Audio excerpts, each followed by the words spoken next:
Salut tout le monde, je vous retrouve aujourd'hui pour une nouvelle vidéo et c'est une vidéo concernant mes expériences professionnelles. Alors attendez, je vais juste fermer la page qui est ouverte sur mon ordi. Mes différentes expériences professionnelles. J'ai trois expériences pro différentes, dont une, bon, voilà. J'ai jamais vraiment arrêté de travailler. Soit je travaillais pendant les vacances scolaires, soit je travaillais en parallèle carrément de mes études. Donc voilà.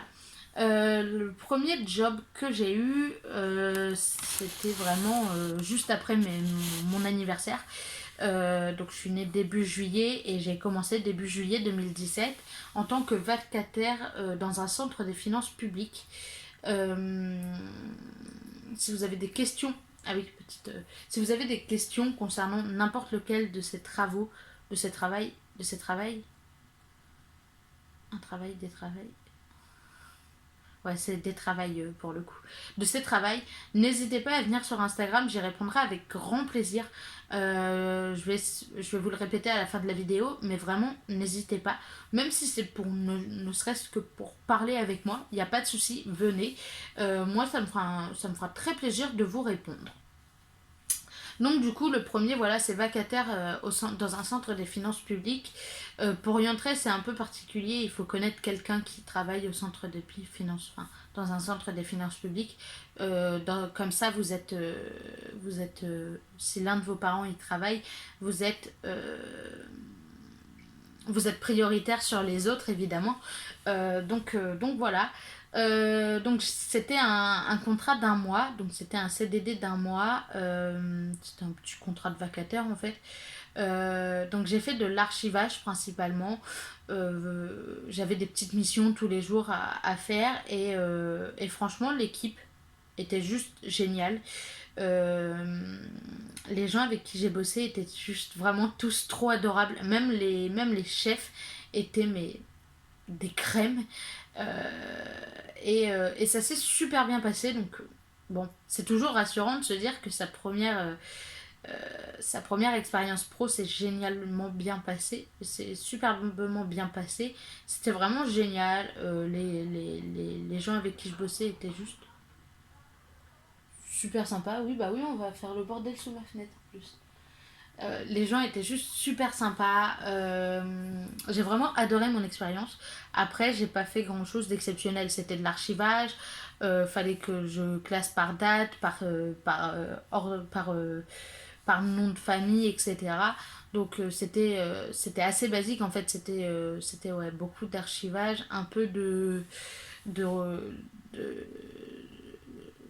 recherche par rapport à des dossiers, etc. Mais rien de spécial en fait. Enfin, il n'y avait pas grand chose d'exceptionnel. Ça, c'était en juillet 2017.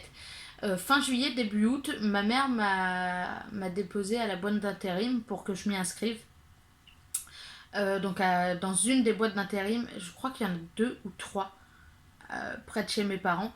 Et dans l'une d'elles, en fait, mon frère y avait déjà été et on connaissait quelqu'un qui bossait là-bas.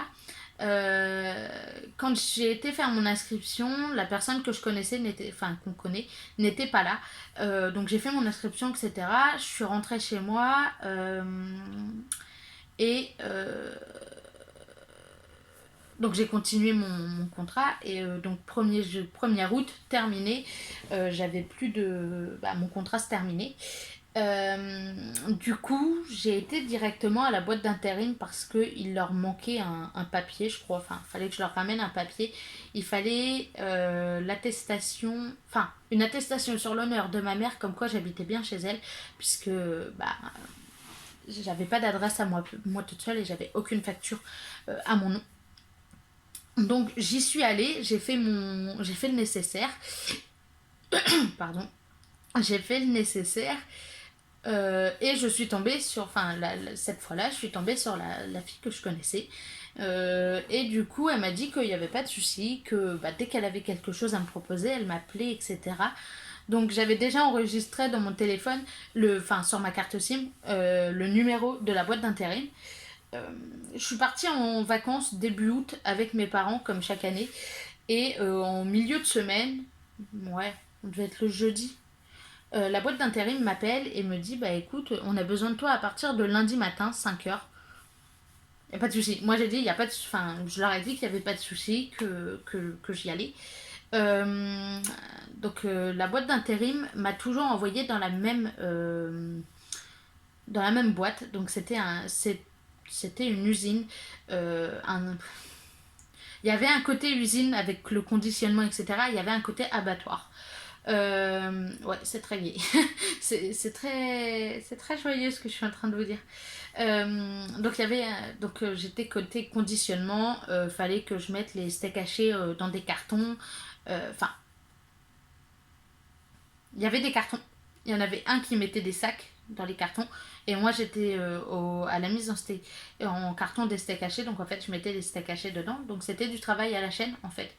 Euh, donc, j'ai fait ça plusieurs fois. J'ai changé un peu de poste. Je changeais de secteur de temps en temps. Euh, il y a une fois, je me suis pointée. Le chef qui était censé venir me chercher est venu avec une demi-heure de retard. Et il m'a dit, bah, je suis désolée. Bah ouais. Il m'a dit, on verra, enfin, je verrai. Du coup, il s'était arrangé. Mais vraiment, je suis arrivée, j'ai attendu une demi-heure que le chef vienne me chercher parce que j'avais changé de secteur et que bah, il a oublié de venir me chercher.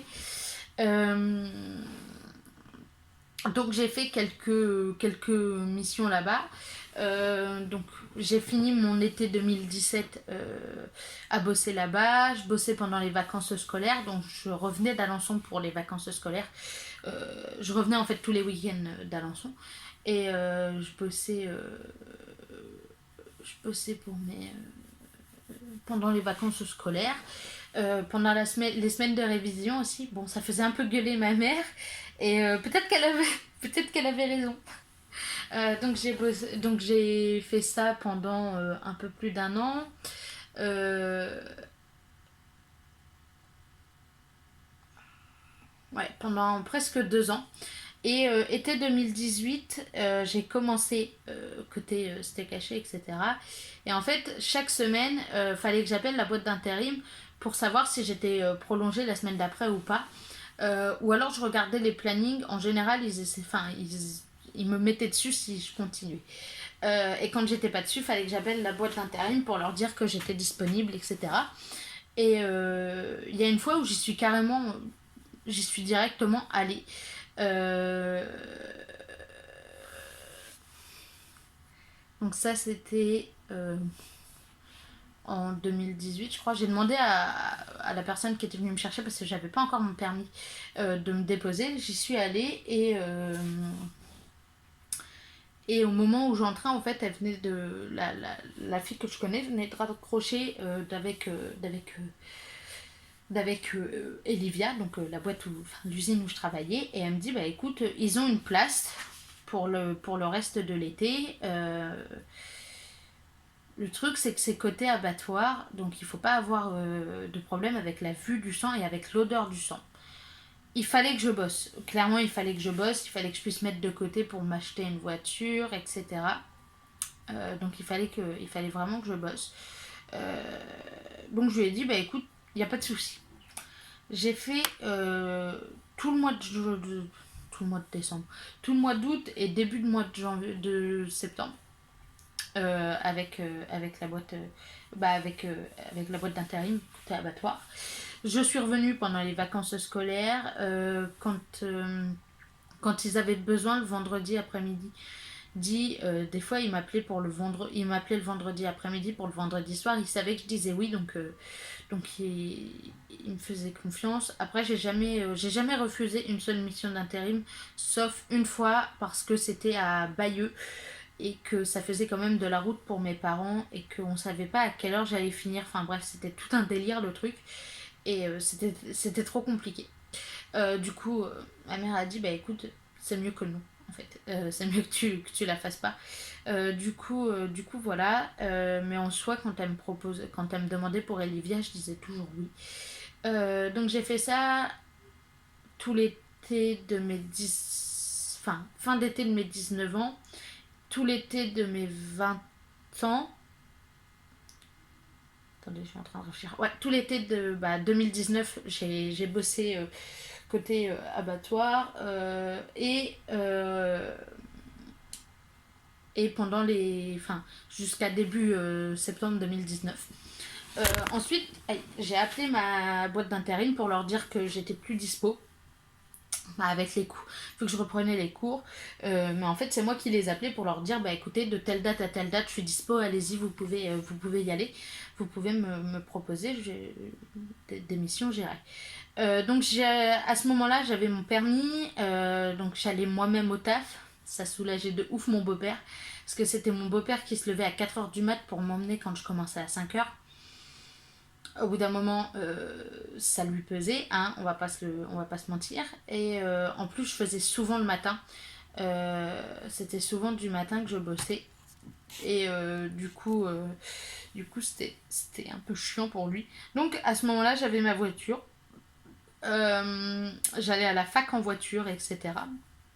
Et je me suis inscrite pour avoir un job étudiant chez Lidl. J'ai été prise et du coup, donc ça c'était en fin septembre 2019, donc j'ai signé le contrat, etc. Et en octobre, mi-octobre, je commençais, donc j'ai été faire ma formation dans l'heure avant de prendre mon poste officiellement près de Caen. Et du coup, Lidl, c'est vraiment une expérience qui m'a fait du bien. Et non, mais vraiment, ça m'a fait du bien. Je bossais en parallèle de mes études. Donc là, à ce moment-là, je bossais en parallèle de mes études. Donc c'était un contrat étudiant, 7 heures semaine, etc. Avec des avenants pour les vacances scolaires. C'est-à-dire que pendant les vacances scolaires, je bossais en 28 heures au lieu de 7 heures semaine. Donc évidemment, bah, j'avais hâte que les vacances arrivent. Parce que ça signifiait un salaire un peu plus important quand même. Donc là-bas, j'ai eu une belle expérience. J'ai eu une belle expérience puisque peut-être, enfin, je pense qu'à l'heure à laquelle vous verrez la vidéo, l'expérience sera terminée ou sur le point de s'achever puisque c'est un contrat étudiant et vu que j'arrête mes études, je ne peux pas continuer. Euh, euh, j'ai eu de... Enfin, en abattoir, après, le travail était plus manuel, etc. Enfin, était plus physique. Là, c'était... Enfin, Lidl, c'est pas pareil. Lidl, j'étais sur plein de postes différents en même temps.